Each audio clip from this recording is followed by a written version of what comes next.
Welcome to taste of Chennai.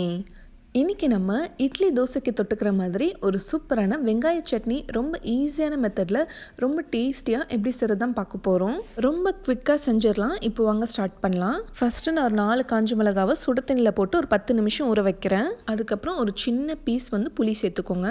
First ஒரு mixie ஜாரில் 3 வெங்காயம் கட் பண்ணி இதில் போட்டுக்கிறேன். அதுக்கப்புறம் 3 பல் பூண்டு அதிகமாகவும் சேர்க்கக்கூடாது, கசக்கும். அதுக்கப்புறம் இப்போ நம்ம ஊற வச்சுருக்க காஞ்ச மிளகாவும் புளியும் இதில் சேர்த்துக்கலாம். உங்கள் காரத்துக்கு ஏற்ற மாதிரி நீங்கள் காஞ்ச மிளகா சேர்த்துக்கோங்க. தேவையான அளவு உப்பு சேர்த்துக்கோங்க. இப்போ அவ்வளோதான். இது நல்ல ஒரு ஃபைன் பேஸ்ட்டாக அரைச்சிக்கலாம். கடாயில் ஒரு 3 டேபிள் ஸ்பூன் நல்லெண்ணெய் ஊற்றிக்கோங்க. எண்ணெய் நல்லா சூடானதும் ஒரு 1/2 டீஸ்பூன் கடுகு உளுத்தம் பருப்பு, கொஞ்சமாக கருவேப்பிலை. இப்போ நம்ம அரைச்சி வச்ச பேஸ்ட் உள்ள சேர்த்துக்கலாம்.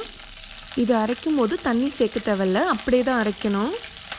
இப்போ இதை நல்லா மிக்ஸ் பண்ணிக்கோங்க. ஒரு 5 மினிட்ஸ்க்கு இந்த எண்ணெயிலே இது நல்லா ஃப்ரை ஆகட்டும். அப்போ தான் அதோட பச்சை வாசனைலாம் போகும்.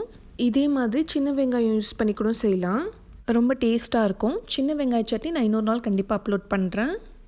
இந்த மாதிரி எண்ணெய் நல்லா பிரிஞ்சு வந்ததும் இதை சுவிட்ச் ஆஃப் பண்ணிடலாம். இப்போ அவ்வளோதான், நம்ம சட்னி சூப்பராக ரெடி ஆகிடுச்சு. வெங்காயம் வதக்காமல் செஞ்சதால் சட்னி நல்லா இருக்குமா நினைக்காதீங்க. ஒரு தடவை இப்படியும் ட்ரை பண்ணி பாருங்கள், ரொம்ப சூப்பராக இருக்கும். 5 நிமிஷத்தில் ரொம்ப டேஸ்டியான சட்னி ரெடி ஆகிடுச்சு.